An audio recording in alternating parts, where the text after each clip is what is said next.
Lembrai-vos da mulher de Ló. Quem falou isso? Jesus. Olha lá. Livro histórico de Lucas. Preste atenção no que você vai ouvir neste dia. Livro histórico de Lucas, capítulo 17, versículo 32. Jesus falando: lembrai-vos da mulher de Ló.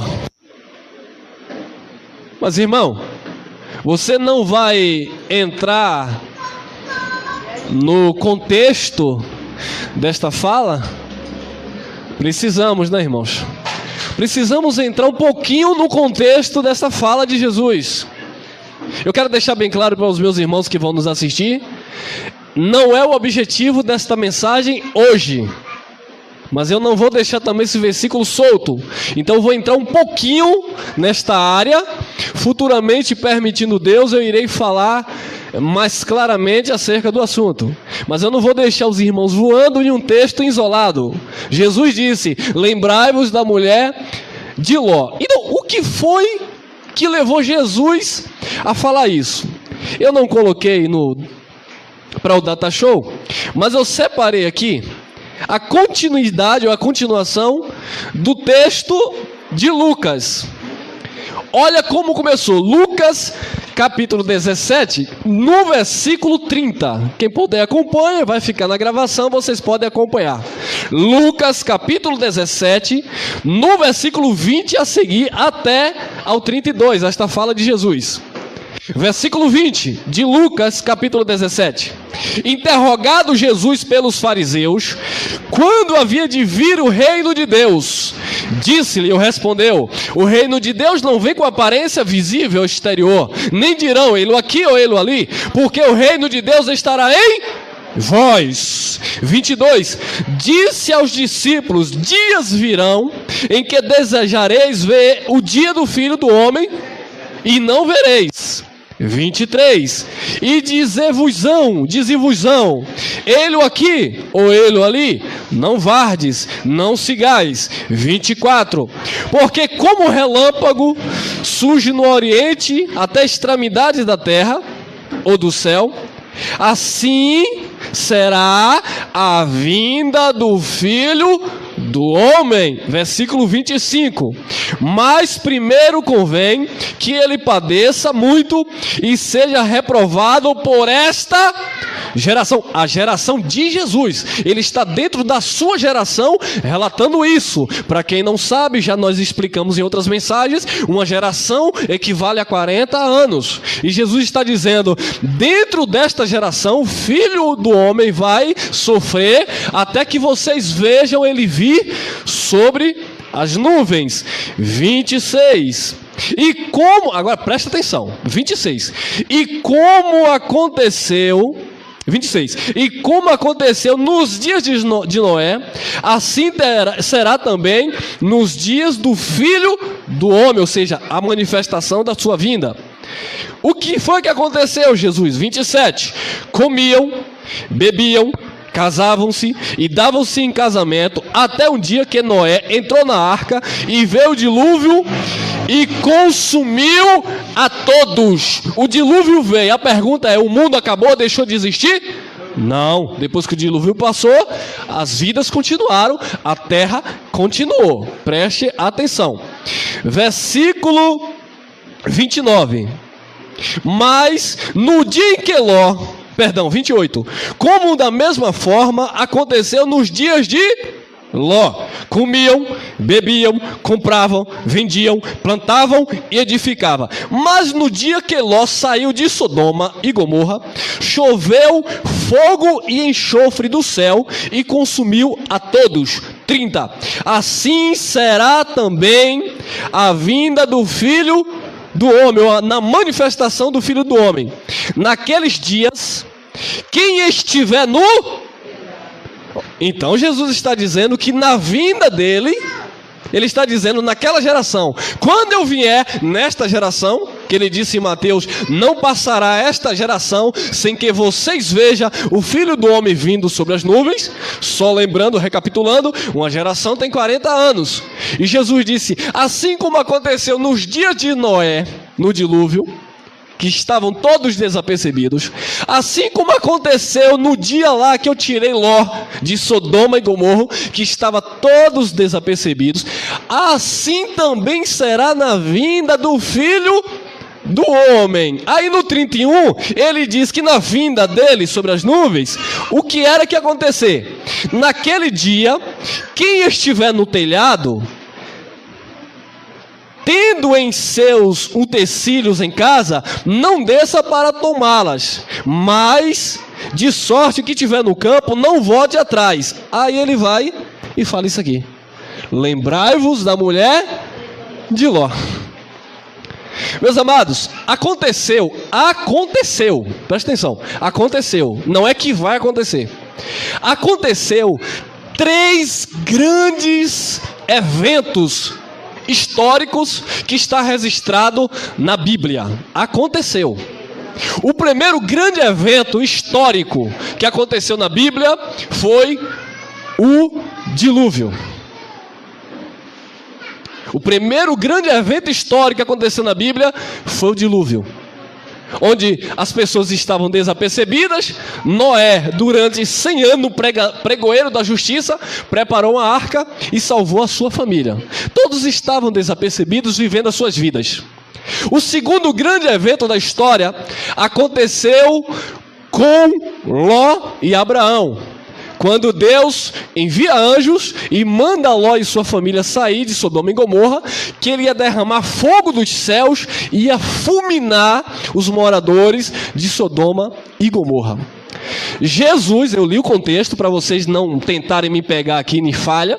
Jesus, dentro desse relato, dentro desse contexto, ele está dizendo que a vinda dele, a vinda do Filho do Homem sobre as nuvens, que não era no sentido literal, ele estava comparando aos eventos anteriores do dilúvio e também de Sodoma e Gomorra. Ele disse: assim como aconteceu lá no dilúvio, assim como aconteceu em Sodoma e Gomorra, onde todos estavam desapercebidos, assim também será a vinda do Filho do Homem nesta geração dele, que dura 40 anos. Não passou nem 40 anos. O juízo de Deus se cumpre sobre Israel no ano 70. Está onde? Na Bíblia. Já estava profetizado. Daniel capítulo 9, versículo 22 ao 27. Deus já tinha dado a visão a Daniel de quando este evento ia acontecer. E Jesus de Nazaré, no tempo da sua carne, ele disse: olha, vai acontecer. Quem estiver no campo, não desça para sua casa. Mas irmão, eu pensei que isso era o arrebatamento espiritual da igreja. Não. Você foi enganado. Porque se fosse o arrebatamento espiritual da igreja, o que tem a ver descer do campo para entrar dentro de casa? Você vai pegar alguma coisa para levar para o céu? Quem estiver no telhado não desça, na vinda do Filho do Homem. Ele não está falando mais do dilúvio e nem de Sodoma e Gomorra. Ele está falando na vinda do Filho do Homem. Quando Caifás duvidou disso, ele olhou para Caifás e disse: você verá o Filho do Homem vindo sobre as nuvens. Quando aquela geração incrédula que ele viveu também duvidou, ele disse: muitos dos que aqui estão nesta geração não morrerão, não provarão a morte, sem que veja o Filho do Homem vindo sobre as nuvens. Volto a falar, não era no sentido literal que as pessoas iam ver Jesus de Nazaré montado em um cavalo branco ou a pé, não sei como, descendo do céu. A vinda do Filho do Homem foi em forma de juízo para julgar Israel. Já estava profetizado por Daniel que ele iria se manifestar para julgar Israel. E no ano 70, Tito invade Jerusalém, destrói o templo, e muitos são pegos desapercebidos, assim como aconteceu nos dias de Noé e nos dias de Ló. Vamos continuar o relato, Mateus capítulo 24. Só vou ler alguns versículos. Jesus está saindo do templo, os discípulos olham e dizem assim: olha que magnífico. Jesus disse: não ficará pedra sobre pedra, sem que tudo venha abaixo. E os discípulos falam: e qual sinal vai ser a vinda disso, o final disso aqui? Quando é que você vai vir? Quando é que o templo vai cair? Jesus disse: vai surgir muitos falsos profetas, haverá guerras e rumores de guerra. Ele estava falando já da grande tribulação que iria ocorrer na perseguição a Jerusalém. Quando chega Mateus, pegue aí, Mateus, eu só vou ler alguns versículos. Mateus 24, versículo 16. Versículo 15. Olha o que Jesus disse: quando, pois, virdes que a abominação e da desolação de que profetizou quem? Daniel. Então Jesus está falando do que Daniel já tinha profetizado. Está no lugar santo. Quem lê, entenda. É para ler e entender. Versículo 16, ele vai continuar falando o que iria acontecer na vinda dele, sobre as nuvens. 16. Então, os que estiverem fuja para onde? Mas Jesus está vindo sobre as nuvens. Quem estava na Judéia ia fugir para um monte? Como assim? Vamos entender. 17. E quem estiver sobre o telhado, não desça a tirar alguma coisa da sua casa. 18. E quem estiver no campo, é o mesmo contexto de Lucas, quem estiver no campo, não volte atrás a buscar suas vestes. 19, olha o que Jesus está dizendo, falando da vinda dele sobre as nuvens. 19, mas, ai das grávidas. Eu quero perguntar uma coisa para os amados. Aqui está falando da vinda do Filho do Homem, da queda do templo. Será que as grávidas... Será que a religião nunca... Por que a religião nunca nos ensinou isso? Será que se isso fosse o arrebatamento espiritual da igreja, a mulher grávida não ia para o céu? É claro que isso não é arrebatamento espiritual da igreja. Isso aqui está falando de livramento que Jesus ia dar aos seus eleitos, que cria que ele ia se manifestar em forma de juízo para Israel e que haveria uma grande tribulação, e por isso ele está advertindo o seu povo para que estivesse vigilante e não fosse pego como lá no tempo de Ló e como no tempo de Noé, que todos estavam desapercebidos. Vamos ler. Versículo 19. Mas ai das grávidas e das que amamentarem naqueles dias. 20. Orai para que a vossa fuga não suceda no sábado. Porque o sábado era a prática da guarda dos judeus. Os judeus guardavam os sábados. Então, se a fuga acontecesse no sábado, muitos iriam morrer, porque estariam todos em casa guardando o sábado. E aí Tito ia invadir Jerusalém, e a grande tribulação, que foi muito pior do que todos os outros eventos ocorridos na história, ia matar muito mais pessoas. Isso não tem nada disso que Damares canta aí no Apocalipse, a igreja sobe, a igreja desce. Nananina, não. Isso estava falando da grande tribulação, da queda do templo e da vinda em forma de juízo, que Jesus, no ano 70, houve historicamente. Flávio Joséfo, ele testifica, ele viveu na época do Nazareno, 50 anos depois do Nazareno, e ele escreveu acerca deste assunto, que houve fatos que ficou marcado na história, quando de fato, no ano 70, o templo veio abaixo, Tito invade Jerusalém, que é a besta do Apocalipse, que o povo fica aí jogando para o futuro, que foi o anticristo que se assentou na cadeira de Deus, se intitulando ser Deus, no templo que ainda estava de pé lá. Como eu falei, eu não vou ficar preso nesse assunto, foi só a título de curiosidade, para eu não ler um versículo isolado. Porque tem muita gente aí que vai... Ô irmão, você leu um versículo isolado e não leu o contexto. Jesus está falando para lembrar da mulher de Ló, porque no advento da sua manifestação no ano 70, muitos também, como a mulher de Ló, iriam estar desapercebidos.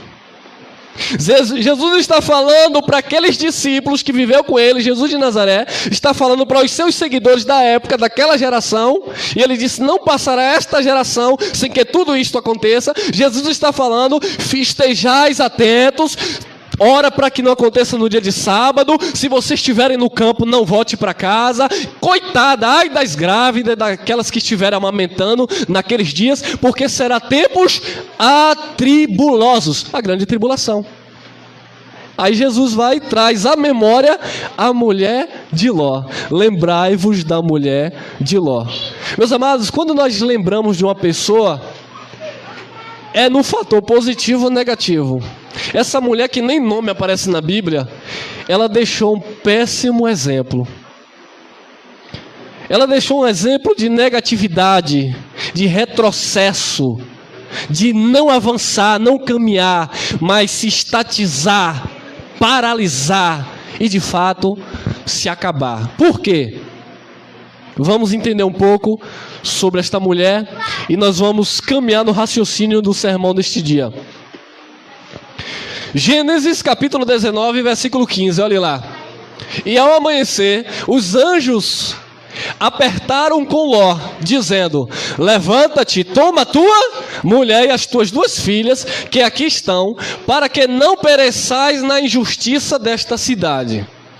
Então a cidade estava cometendo injustiça e Deus mandou uma sentença: vou destruir essa cidade, mas eu quero que você, Ló, pegue a sua esposa e suas duas filhas e caia fora. Assim como na vinda do Filho do Homem, Jesus mandou os seus discípulos ficarem atentos, porque ia haver uma grande tribulação e os seus escolhidos não seriam enganados. Versículo 17. E aconteceu que, tirando-os fora, disse: escapa-te por tua vida e não olhes para trás de ti e não pares em toda esta campina. Escapa lá para o monte. Olha Mateus 24 aí, ó, a semelhança. Que tiver na Judeia, suba para os montes. Porque ia acontecer algo em um estado ou em um lugar geográfico. Não tem nada a ver com espiritualidade aqui. Fuja para o monte para que não pereçais. Para que não pereças. Tem mais? 19, 24, Gênesis. Então o Senhor fez chover o quê?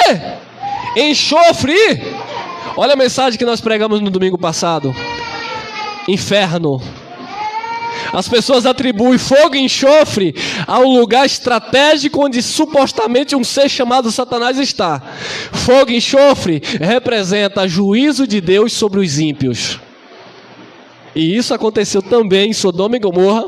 E ele disse também que ia acontecer no ano 70. Porque de fato a cidade foi invadida e destruída com fogo. Versículo 26. E a mulher de Ló olhou para e ficou convertida numa estátua de... Então Deus, amado, foi claro, foi objetivo.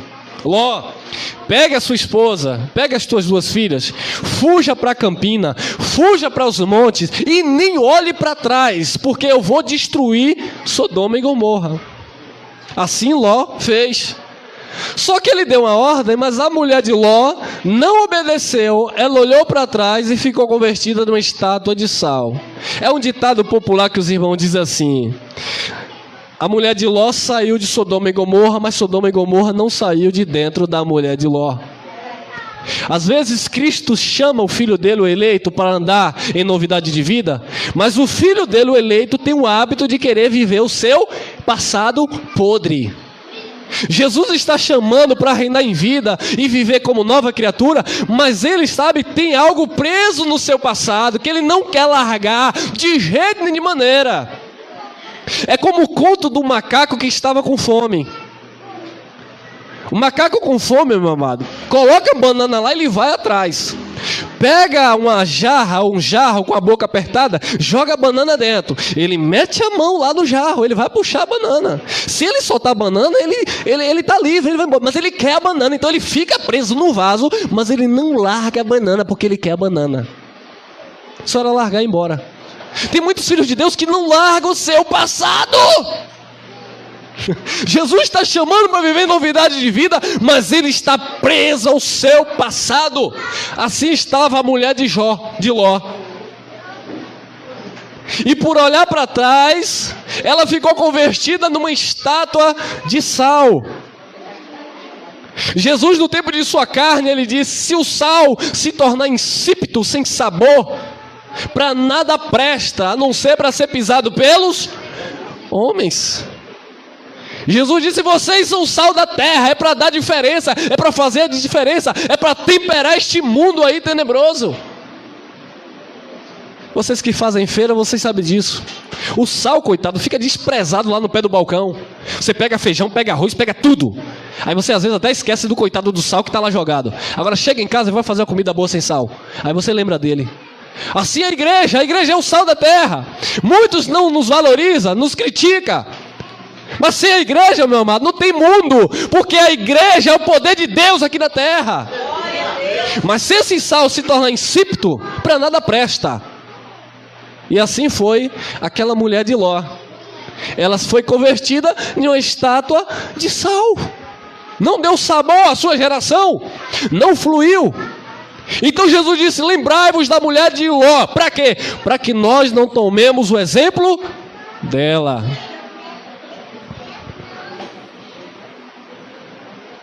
João capítulo 6, versículo 60. Nesse contexto, Jesus está multiplicando pães.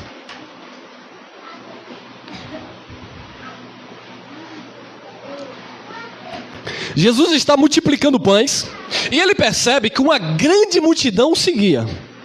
Ele pega um barco, atravessa, o mar da Galileia, como nós falamos, aquele grande rio, e de repente a multidão vai atrás dele. Quando ele vê aquela multidão, Jesus disse: olha, vocês estão me seguindo não é pelos sinais que eu opero. Vocês não estão me seguindo porque vocês creem em mim. Vocês estão me seguindo porque eu estou multiplicando pão. Você sabia que tem muito crente assim?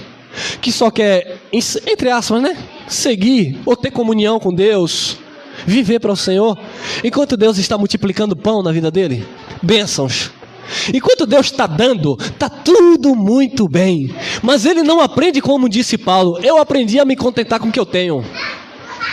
Eu sei ter fartura, mas eu também aprendi a padecer necessidade. Eu sei ter abundância, eu também sei não ter nada, e nada disso vai me corromper. Por quê, Paulo? Porque eu posso todas as coisas naquele que me fortalece.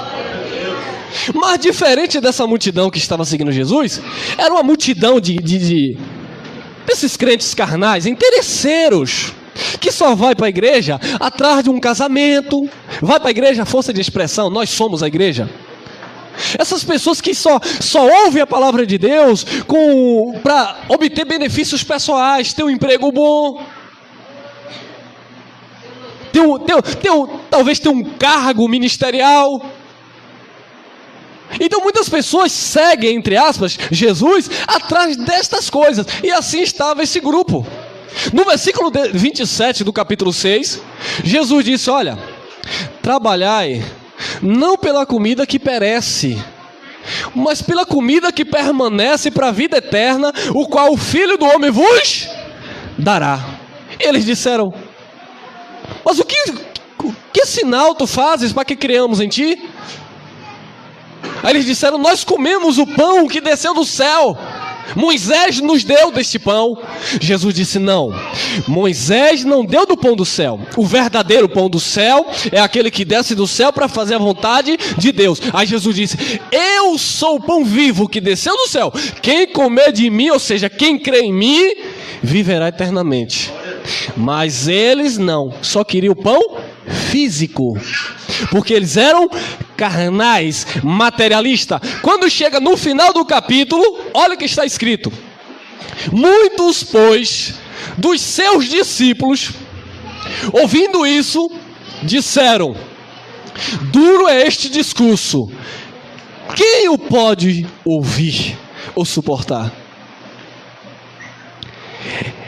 Essa fala dos discípulos está depois que Jesus diz: olha, se vocês não comerem de mim, da minha carne, se vocês não beberem do meu sangue, vocês não têm parte comigo. Aí os carnais disseram: como como nós vamos comer da tua carne e beber do teu sangue? É porque eles entenderam ao pé da letra. Porque comer da carne e beber do sangue era simplesmente crer no sacrifício do Calvário. Eles estavam achando que era pegar o pão, no sentido literal, pegar Jesus e comer. E aí vem a interpretação errada dos abençoados que faz a famosa Santa Ceia, que tem que comer do corpo de Jesus. Se é para comer do corpo de Jesus, você vai ter que dar um jeito, ir lá em Nazaré, procurar um resto do pedaço da carne do nazareno, e você vai ter que comer, porque Jesus no contexto disse: quem não comer da minha carne e beber do meu sangue, não é um copinho de suco que vem do supermercado, e não um pedaço de pão que vem da padaria, que lá era simbologia, estava apontando para a cruz. Quando ele disse isso, muitos, pois, dos seus discípulos, ouvindo isto, disseram: duro é este discurso, quem pode ouvir? 66, João 6,66. Desde então, muitos dos seus discípulos tornaram para trás. Olha aí a mulher de Ló, né, irmão? Depois que ouviram a mensagem de Cristo, tornaram para trás. Ou seja, olharam para trás, como a mulher de Ló. Meus amados, talvez vocês reclamaram a vida inteira. Talvez nós reclamamos a vida inteira do sistema religioso, que empurrou goela abaixo, Malaquias capítulo 3, versículo 10 na nossa mente. Onde você tinha que dar o dízimo. Onde se você não desse o dízimo, você estava roubando a Deus. E você sempre disse: Senhor, fala comigo. Hoje, quando o Espírito Santo está falando conosco, muitos não querem dar ouvido a Jesus e tornam para trás.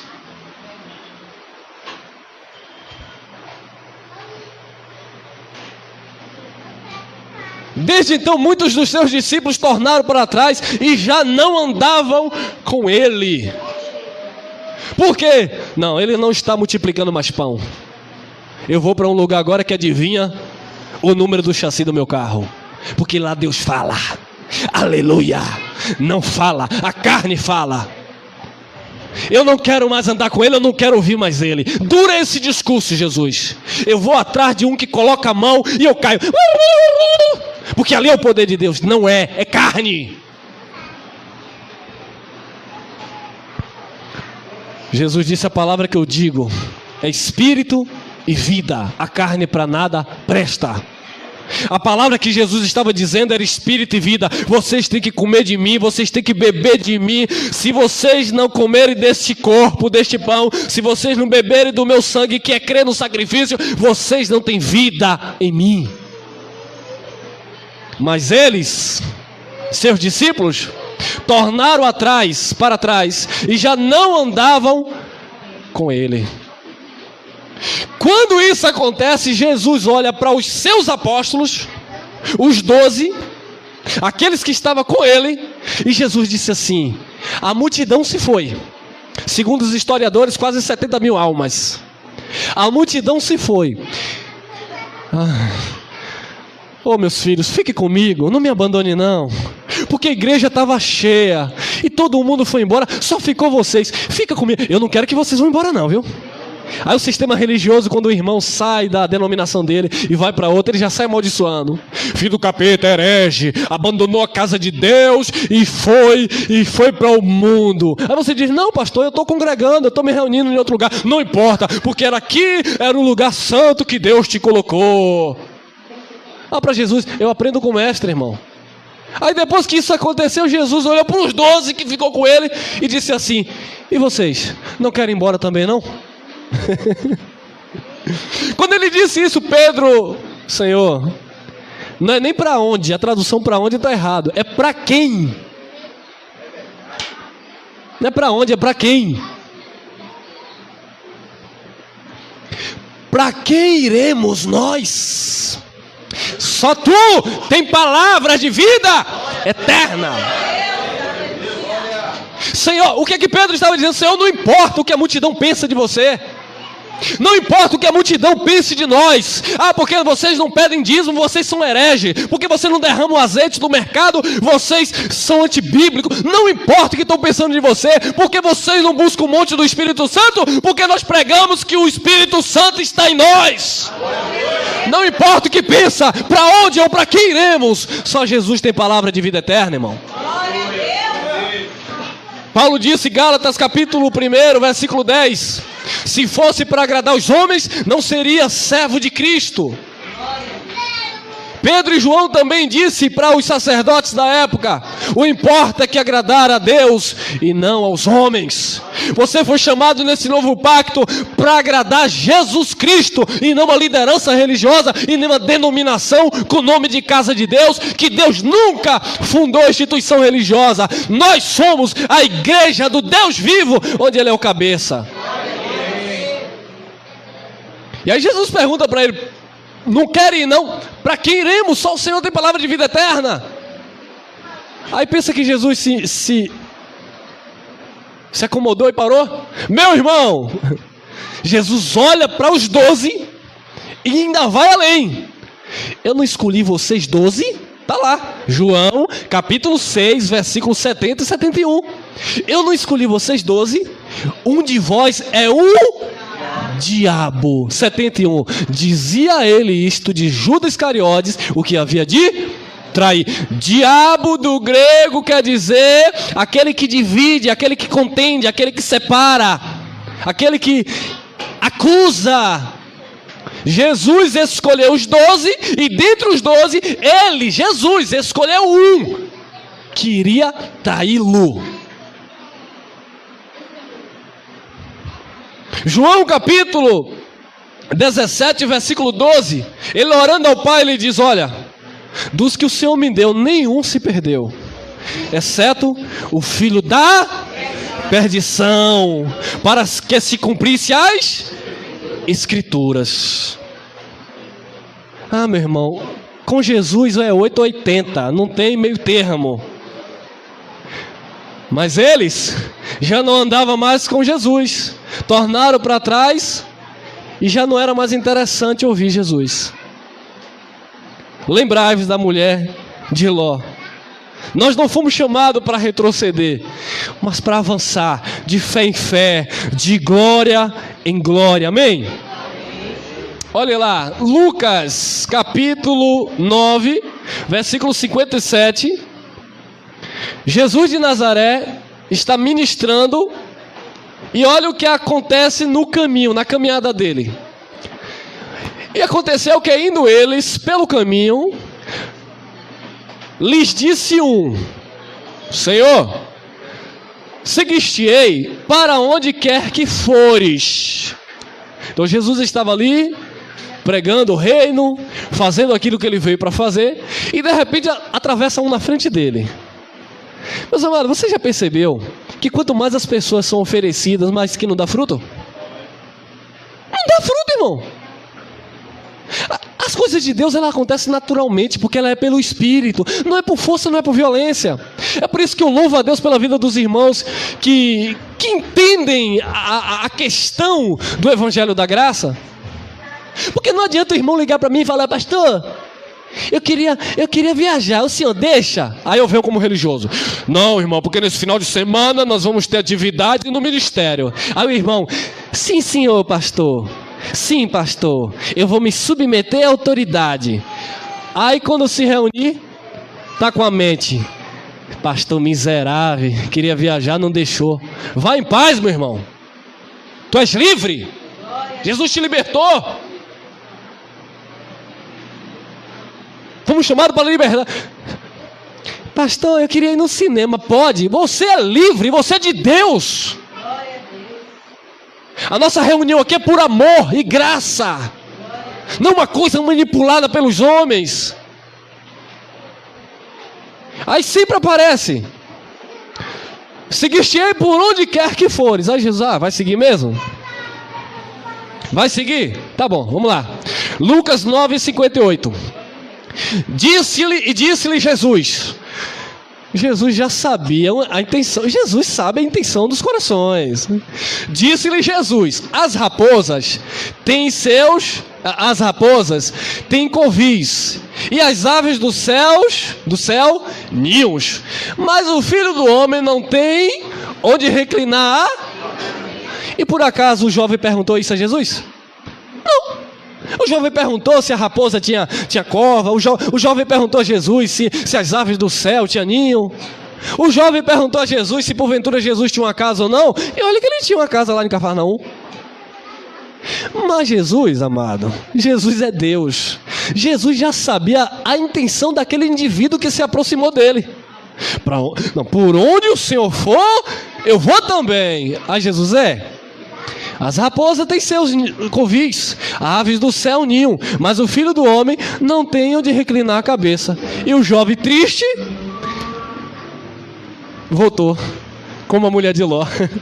Retrocedeu, porque não era interessante seguir a Jesus, sendo que o próprio Jesus disse que não tinha nem onde colocar a cabeça. Aí eles disseram, então, para que eu vou atrás desse homem? Para que eu vou me assentar aqui no meio desse povo, que nem uma estrutura legal não tem? Eu vou para as catedrais, para o templo de Salomão, que lá é mais confortável. Irmão, é porque Jesus disse isso. Jesus não veio te propor conforto, Jesus veio te salvar. Nem propor salvação, Ele veio te salvar. Aleluia. Jesus não quer multidão, Jesus quer verdadeiros adoradores que adorem Espírito. E é verdade. A mente dos religiosos que estão preocupadas aí, a meta no final do mês, quanto vai tirar de dízimo, quantas congregações vão abrir em um ano, quantos pastores vão ser levantados, quantos missionários vão ser enviados. Nós, na graça de Deus, descansamos em Jesus Cristo e sabemos que Ele é o cabeça do corpo e é Ele que sustenta a igreja.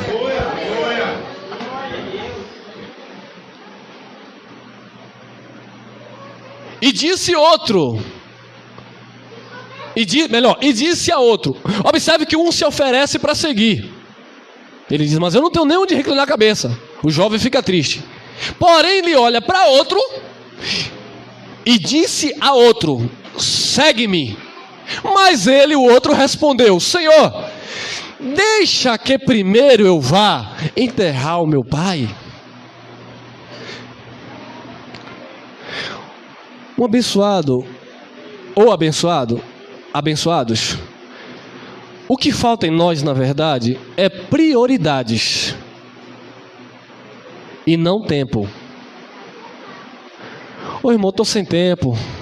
Ei, entenda uma coisa, quando eu estou falando isso, eu não estou falando no sentido literal de você estar aqui me ouvindo com essa voz de taquara rachada, não. Eu estou falando tempo de servir a Deus na tua vida, na tua família, no teu trabalho. Estabelecer propósito com Deus em primeiro lugar, dar bom testemunho, viver em santidade, viver em prol do reino, para Ele. Muitos dizem, eu estou sem tempo. Eclesiastes diz que há tempo para todas. O que falta em nossas vidas é estabelecer prioridades. Eu tenho tempo para tudo o que eu quiser. Agora eu entendo que eu tenho prioridade. E eu não vou abrir mão da prioridade ou das prioridades para dizer que eu não tenho tempo. Então quando Jesus disse ao outro, segue-me, ele respondeu, Senhor, deixa que eu primeiro vá enterrar o pai. Deixa que eu primeiro vá sepultar o meu pai. E aí, comoveu Jesus, né? Lucas 9,60. Mas Jesus lhe observou, respondeu, deixa os mortos enterrar os seus, porém tu fica comigo. Não, pode ir. Pode ir. Porém tu vai e anuncia o quê? Ao invés de você ir para lá para enterrar o teu pai, vai e anuncia o reino de Deus. Vá e fale do reino. Eu não estou dizendo que você não deve ir. Vá, mas viva o reino na tua vida.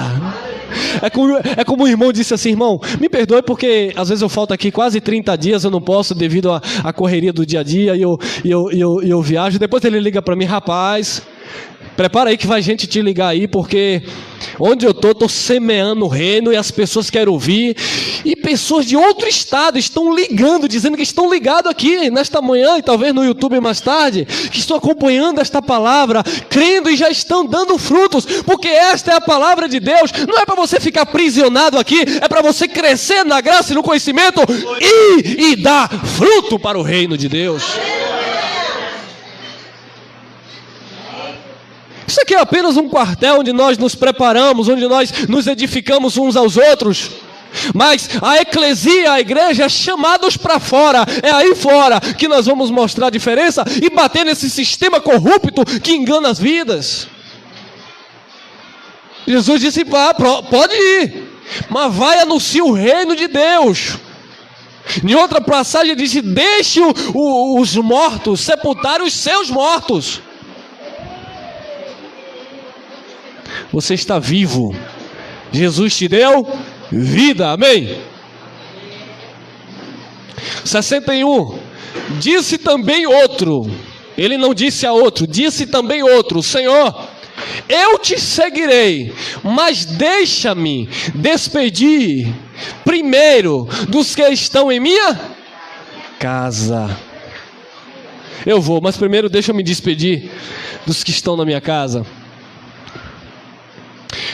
Paulo disse em Gálatas, capítulo 1, versículo 15 e 16, que quando aprove a Deus ser chamado pela sua graça para anunciar Jesus Cristo, ele disse que ele não consultou carne nem sangue, os da sua casa. Por que Paulo disse isso? Porque Paulo dizia que ele era imitador de... Ele disse: sede meus imitadores como eu sou de... O que foi que Jesus fez que aquilo ficou martelando na mente de Paulo? Certa feita Jesus está pregando para uma multidão. A mãe de Jesus, segundo a carne, Maria e seus irmãos, lá fora, nem entraram na reunião, nem quiseram sentar para ouvir o mestre. Lá fora, chamou alguém e disse: chama Jesus, nós queremos falar com ele. Quando o servo chegou e disse: olha, teu pai, tua mãe e teus irmãos estão lá fora te chamando. Jesus olhou e disse: eis aqui, ó, meus irmãos, minha mãe, são aqueles que ouvem a palavra do Pai e as pratica. Jesus de Nazaré falou isso para a própria mamãe. Aí Paulo disse: eu não consultei nem carne nem sangue. Eu não quero saber se a minha mulher vai querer que eu siga Jesus. Eu não quero saber se o meu esposo vai querer que eu sirva a Jesus. Eu não quero saber se meu tio aceita esta palavra ou eles querem viver no engano da religião. Eu quero Jesus e não vou consultar carne nem sangue. Paulo disse: eu nem subi a Jerusalém para ter com aqueles que antes de mim eram apóstolos. Nem atrás de Pedro, Tiago e João Paulo foi atrás, porque Paulo foi chamado pelo Espírito, como nós também estamos aqui, porque vocês sabem que quem te convenceu não foi o homem, foi Deus. Então Paulo aprendeu com Jesus. Disse também outro: Senhor, eu te seguirei, mas deixa-me primeiro despedir. Deixa-me despedir primeiro dos que estão em minha casa. 62, Lucas 9, 62. E Jesus lhe disse: ninguém que lança a mão no arado e olha para trás é apto para o reino de... Você está com a mão no arado da graça de Deus. Você está com a mão no arado do Cristo ressuscitado. Você não está vivendo mais as obras do Nazareno, você está vivendo agora as obras do novo pacto. Se você lança a mão deste arado, olha para trás, de onde você saiu e quem você foi, você não é apto para reinar em vida por meio de Cristo Jesus.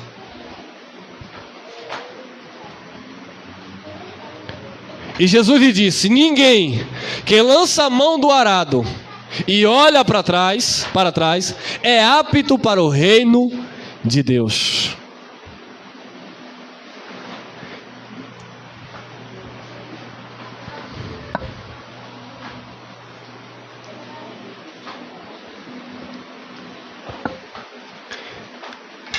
Jesus, certa feita, ele estava com seus discípulos e houve uma necessidade dele passar por Samaria. Os samaritanos tinham divergências com Cristo, ou com o judeu, melhor dizendo. E não era comum um samaritano se relacionar com um judeu, conversar. Jesus, sabendo que se ele ficasse com os seus discípulos ia ter problema, porque primeiro que os discípulos iam questionar: não, Senhor, nós não podemos falar com os samaritanos. nós não podemos falar, nós não podemos falar com os samaritanos. Então Jesus, sabendo disso, Jesus mandou os seus discípulos irem comprar pão na cidade. E Jesus ficou sozinho, na beira de um poço. E de repente aparece uma mulher, a mulher samaritana. E quando ela vai pegar água, Jesus disse: dá-me um pouco dessa água. Aquela mulher toma um susto. Como tu, sendo judeu, fala comigo que sou mulher samaritana? Jesus disse: se você soubesse quem está te pedindo água, você que pediria, e ele e eu lhe daria água viva. A mulher olha para o poço de Jacó, poço aquele que Jacó, o patriarca, bebia água dali, dava água ao seu gado. A mulher olha para o poço e diz assim: és tu maior do que o nosso pai Jacó, que ele mesmo bebeu desta água e deu ao seu próprio gado? Porventura tu és maior do que Jacó? Jesus disse: todo aquele que bebe dessa água voltará a ter sede, mas aquele que beber da água que eu der, essa água vai jorrar para a eternidade, porque vai fazer um rio no seu interior. E quando Jesus começou a narrar essa mulher, João capítulo 4, versículo 15, ela não agiu como a mulher de Ló. Ela não agiu como aqueles discípulos que disseram durante esse discurso: quem pode suportar, e deram as costas para Jesus. Olha o que aconteceu com ela. Disse-lhe a mulher: Senhor, dai-me dessa água, para que não mais tenha sede e não venha aqui tirá-la. Aquela mulher entendeu que a água que Jesus tinha para ela era uma água muito mais superior do que aquele poço que ela todos os dias descia para tirar. Aquele poço ali representava a lei, tanto é que ela diz logo: tu é maior do que Jacó? Aquele poço representava a lei, e aquela mulher estava cansada, porque Romanos capítulo 3, versículo 19 e 20, diz que a lei não tirava o pecado, pelo contrário, a lei dava força ao pecado. E aquela mulher estava cansada, fadigada, todos os dias descendo ali para tirar daquela água. Jesus propôs para ela viver agora o Espírito. Jesus propôs para ela viver agora em novidade de vida. E ela disse: é dessa água que eu quero. Eu não quero voltar mais nesse poço. Eu não quero nem ter saudade desse poço. Eu não quero ser como a mulher de Ló que olhou para trás. Eu não quero vir aqui mais. E aí nós entendemos quando Jesus diz lá em Mateus 11, 28, vinde a mim, vós que estáis cansado. Jesus não estava falando para o mundano, Jesus estava falando para os seus filhos, para o povo de Israel que estava cansado, sofrendo debaixo das doutrinas dos fariseus. Vinde a mim, vós que estáis cansado, oprimido e sobrecarregado, que eu vos aliviarei. Aprendei de mim, que sou manso e humilde de coração, e acharei descanso para as vossas. E essa mulher, amada, achou descanso para a sua alma. Jesus começou a curar esta mulher, curar a alma desta mulher. Chama teu marido. Não tenho, dissestes bem. Tiveste 5, e o que tu tem agora não é teu, é emprestado, pertence a outra. Jesus veio, o evangelho veio para as nossas vidas, para transformar as nossas vidas. Não existe evangelho sem mudança de caráter, irmão. Aleluia, glória a Deus. Muitos vão dizer: esse negócio da graça parece porta larga, porque aqui ninguém tem compromisso com o homem. Temos deveres e obrigações, temos compromisso com os homens, sim. Mas aqui nós estamos tratando de coisas espirituais, onde Jesus Cristo é o pastor das nossas almas.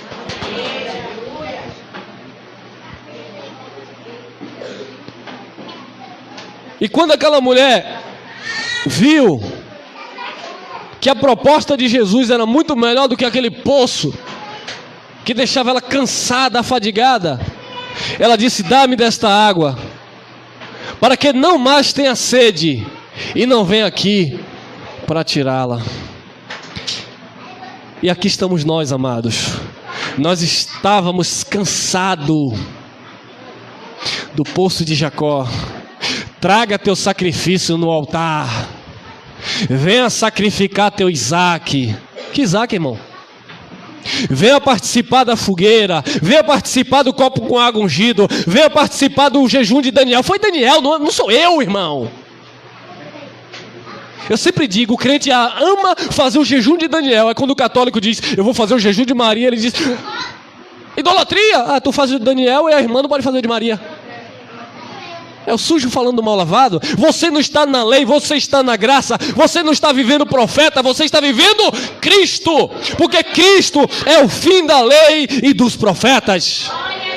Hebreus capítulo 1, versículo 1. Antigamente Deus falou aos pais de várias formas e de várias maneiras, mas agora nos últimos dias, ou seja, tem nos falado pelo Filho, por Jesus Cristo, a quem constituiu o herdeiro de tudo, em quem também, porque também fez o mundo.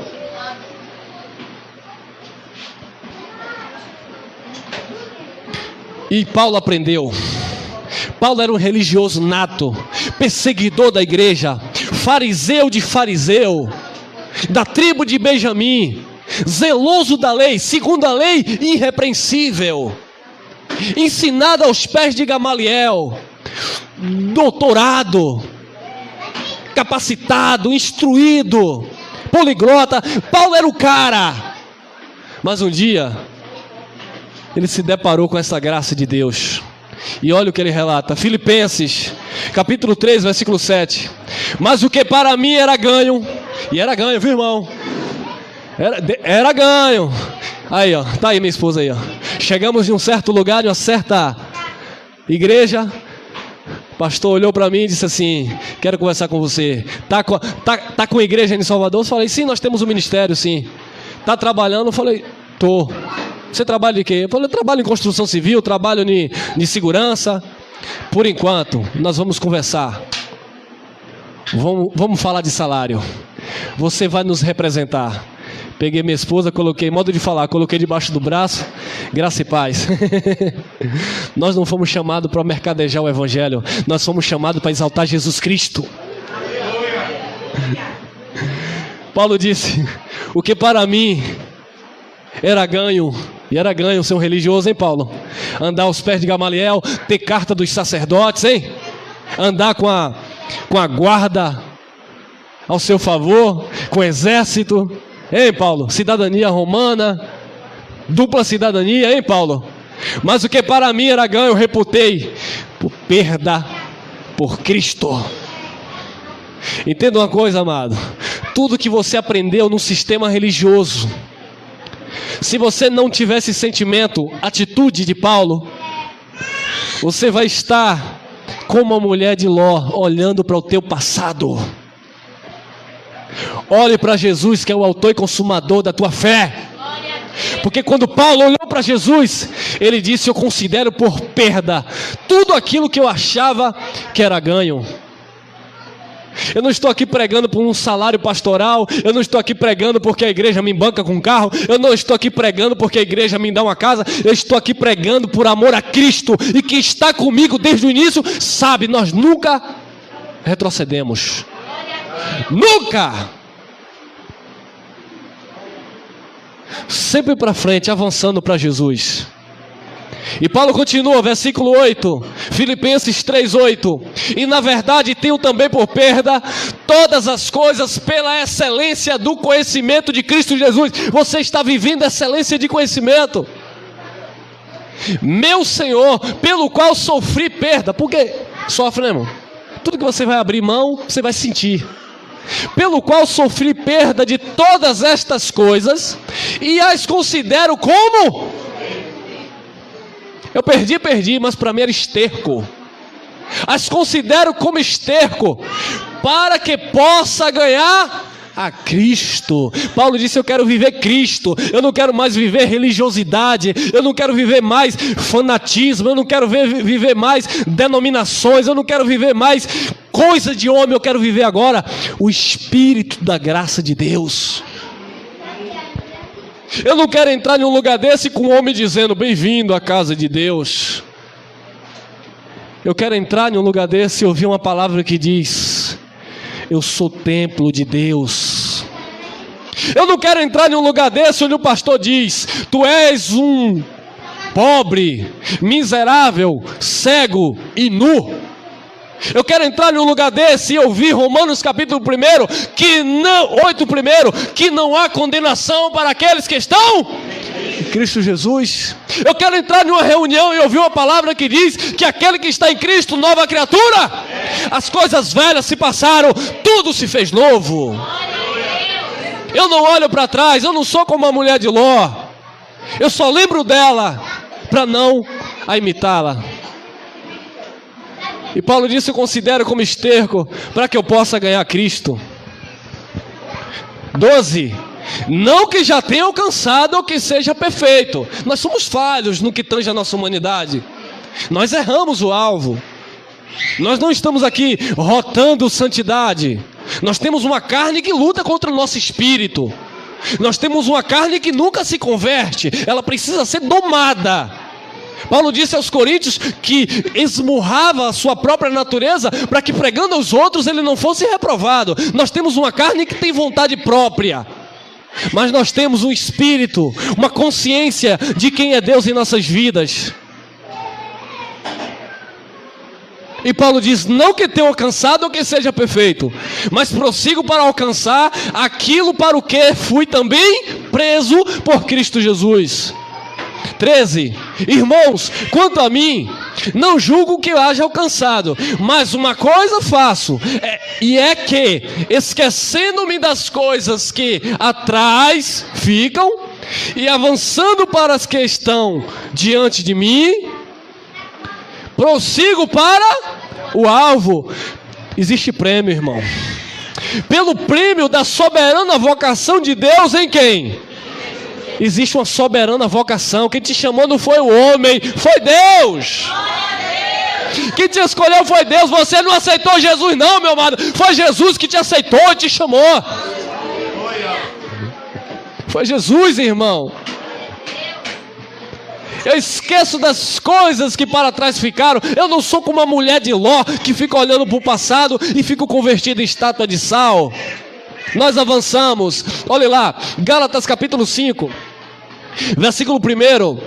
Disse Paulo aos Gálatas: estáis, pois, firmes na liberdade com que Cristo nos libertou, e não torneis a meter-vos debaixo do jugo da...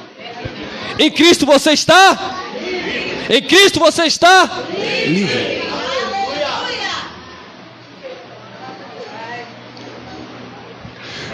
Irmão, você não pode pregar isso, irmão. Por quê?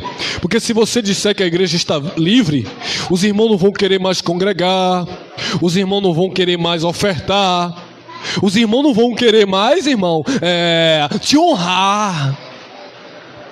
Olha a minha cara de preocupado. Meu irmão, Jesus disse que ama quem dá com amor e alegria. Tudo em nossas vidas para Deus tem que ser com amor e alegria. Se é para servir uns aos outros, que seja com amor e alegria, porque Deus não quer nada forçado. Isso é a graça de Deus em nossas vidas. Permaneça firme na liberdade com que Cristo nos libertou, e não torneis a meter-vos debaixo de jugo da servidão. Por que, Paulo? Olha o que estava acontecendo. Eis que eu, Paulo, vos digo, que se vos deixar de circuncidar, Cristo de nada vos aproveitará. Pera aí agora um momento. Substitua aqui, circuncidar por qualquer outra obra da lei. Se vocês se deixarem nas campanhas do jejum, Cristo de nada adianta para vocês. Se vocês derem dízimo na igreja, que não é em dinheiro, porque lá na lei não era dinheiro, era alimento, Cristo de nada adianta para vocês. Vou falar logo português curto e grosso. Se vocês forem no monte buscar poder de Deus, Cristo de nada adianta para vocês, porque vocês estarão dizendo que Cristo não está em vocês. Se vocês acharem que o pecado de vocês ficou na água do batismo, Cristo de nada adianta para vocês, porque Romanos capítulo 6, versículo 6, diz que os nossos pecados ficou na cruz. Nós não vivemos de simbologia judaica, nós vivemos de realidade em Jesus Cristo. Se você substitua aqui circuncidar por comer a chamada ceia que é Páscoa, se você comer um pedaço de pão da igreja, na igreja onde eles dizem que é o corpo de Jesus, Cristo de nada adianta para vocês, porque Jesus estava no cumprimento da lei.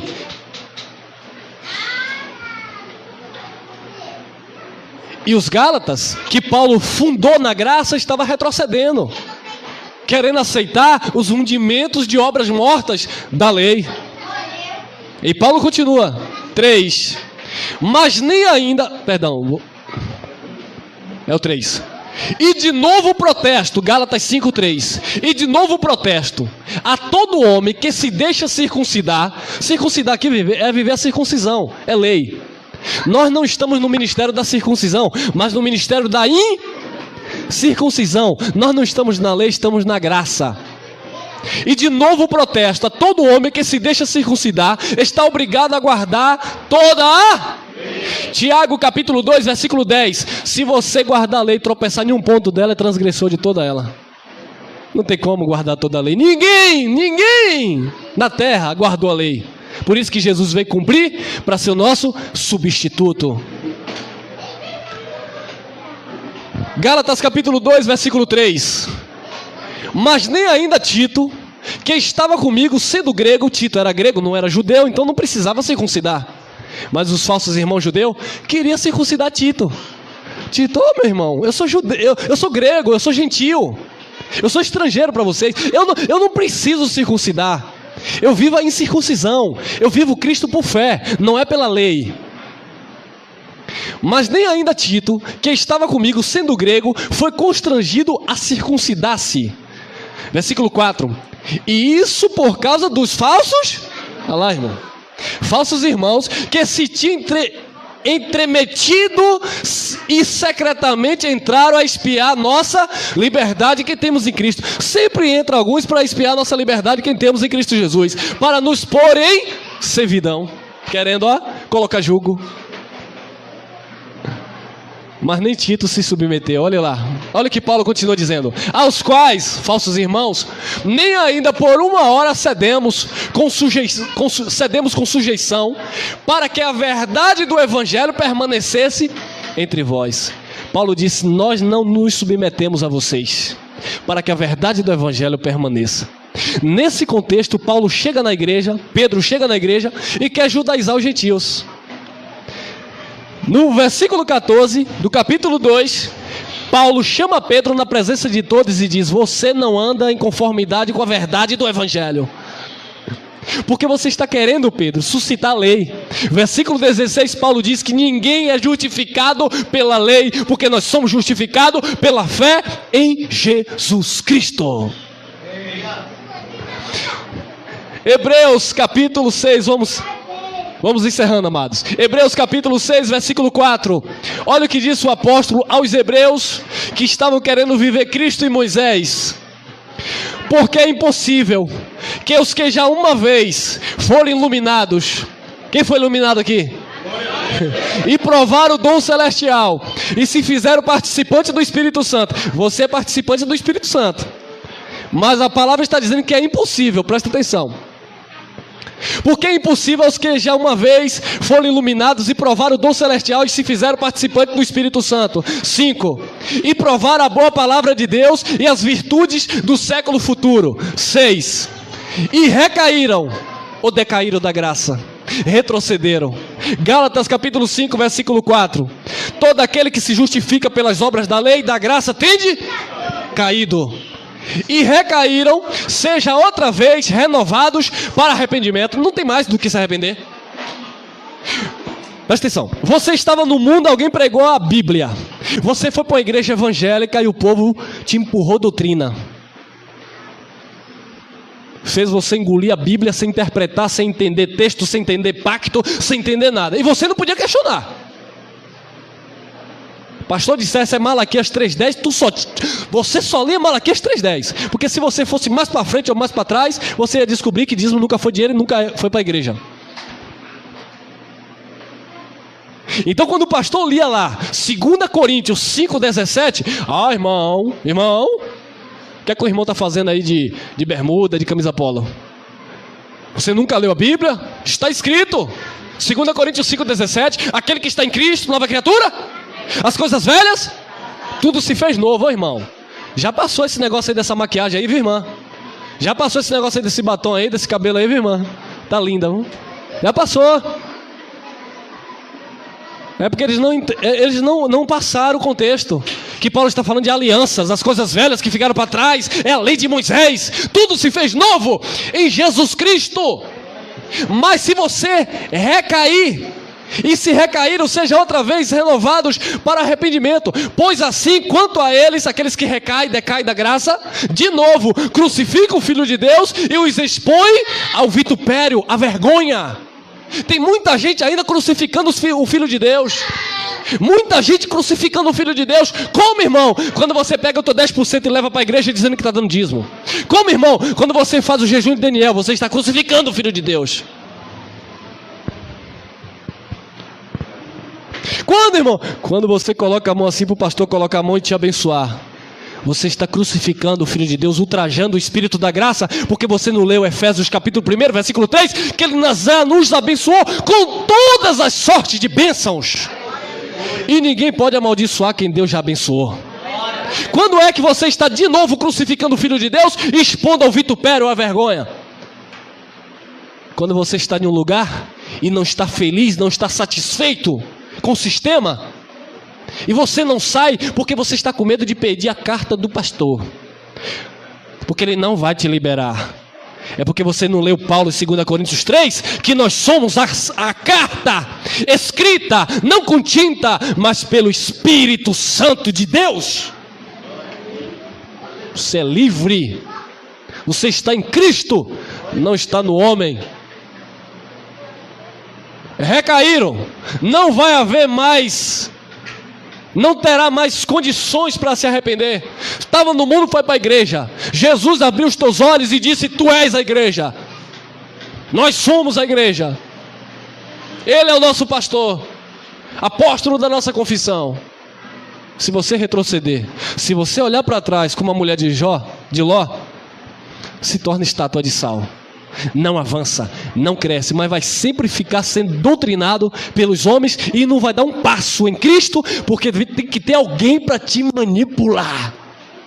Eu estava no ponto essa manhã agora para vir para aqui, estou vendo duas irmãs conversando. Eu digo: meu pai, eu estou orando, eu vou casar com aquele homem porque ele é um homem de Deus. Eu estou pedindo a Deus e estou em oração, em jejum. Eu digo: meu Deus do céu, será que o pastor vai liberar? Ui.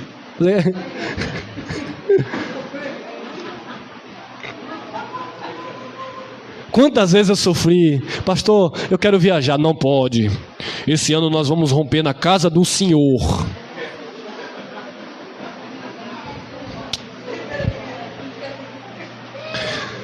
Hebreus 12:1.